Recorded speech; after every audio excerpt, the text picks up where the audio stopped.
It has officially been 3 years since I made the biggest decision of my life, self deporting from the United States and immigrating to Canada. It has been quite the journey, and my life has drastically changed since.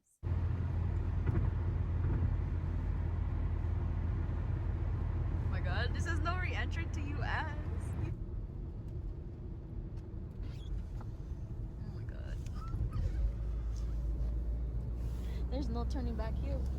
My desire to self deport was fed by many, many reasons, but the top four were definitely having witnessed a deportation in my very own family, Trump's first term, not qualifying for DACA, and also the years and years and years of being so angry, heartbroken, discouraged, living in fear, feeling like I was in limbo, not knowing what's coming next.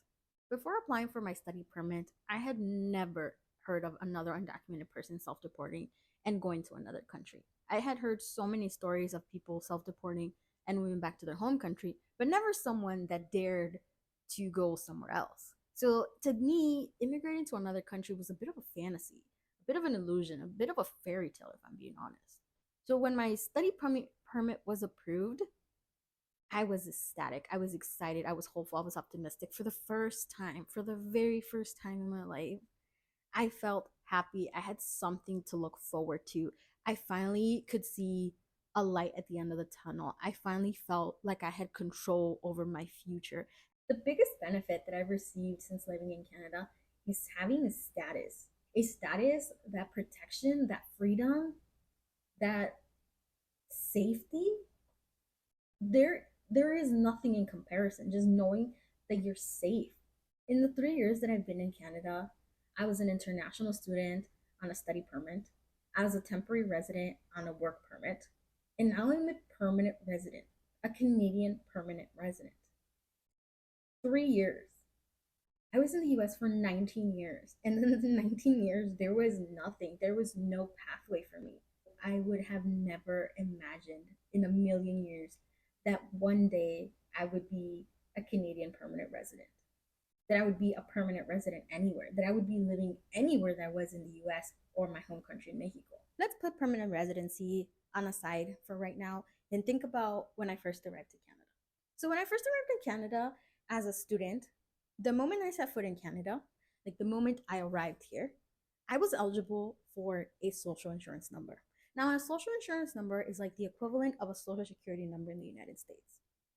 Undocumented folks know how life changing having a social security number is. It literally changes your ability to do so many things. And the idea that the moment I arrived in Canada, I had this freedom to work, to have that 9-digit number, that meant the entire world to me because that's not something I ever had. I just don't think they will ever understand the privilege that it is to be able to submit a job application.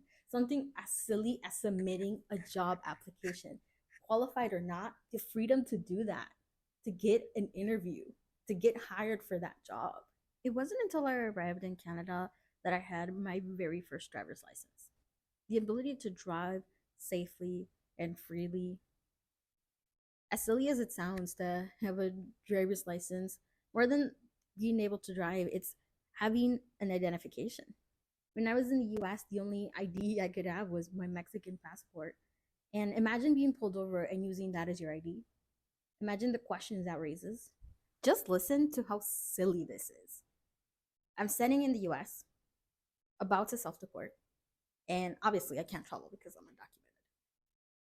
I come over to Canada, I come to Canada, I get issued my permit, my official study permit.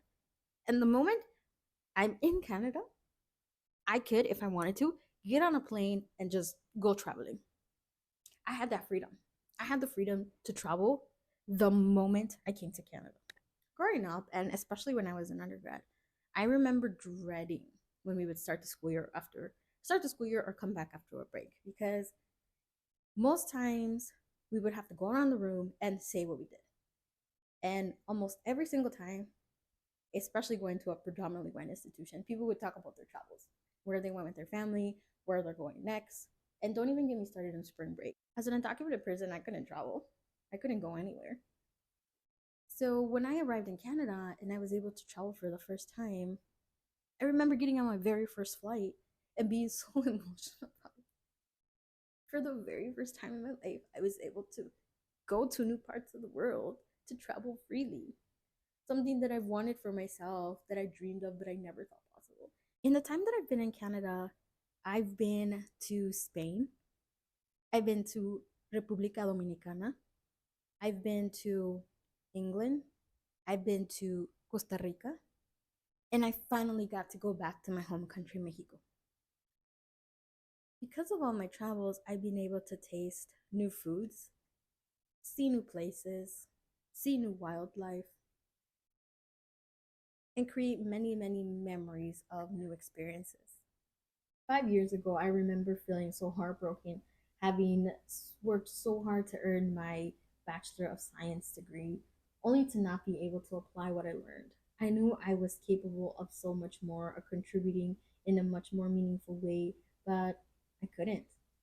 And I still remember all of those jobs I had, the ones I could find based on my status, and feeling that I could do more if I was given the chance, but I wasn't. For the first time in my life, I have a career and I feel like I have a purpose. I have a job that brings me joy. As a climate adaptation and resiliency analyst, my work supports climate adaptation initiatives across Canada. I feel like I'm putting my little grain of salt, as teeny tiny as it is, the greatest gift and the biggest blessing that Canada has given me since I've arrived has been the people, the amazing people that have been so big in my journey here in Canada. These people have given me unconditional friendship, a shoulder to cry on. They have been there to hype me up with the little wins. They've been people that have welcomed me into their home, that have reminded me time and time again that I am incredibly strong and resilient, and there's not something that I can't overcome. They have been people that never once made me feel like an outsider or that I didn't belong here. There are people that have brought my life so much joy and so much meaning. All of these Canadians and fellow immigrants, I just cannot imagine my life without them. These are people that I love so, so much and are so dear and near to my heart. To all of them, thank you. Self deporting from the United States was the best decision that I ever made in my entire life. My life has drastically changed for the better. Canada has been good to me. It's given me the opportunity to be the person and to do the work that I knew I was capable of but never had the chance to. It has given me the feeling of safety. It has given me, for the first time, freedom. It has given me a home. It has given me an outlook for my future. And I will always be grateful to this country for the opportunities it has given me and for how it's welcomed me. If I've learned anything from self deporting and starting over from scratch without a safety net, it's that there's nothing that undocumented folks can't do when we put our mind to it.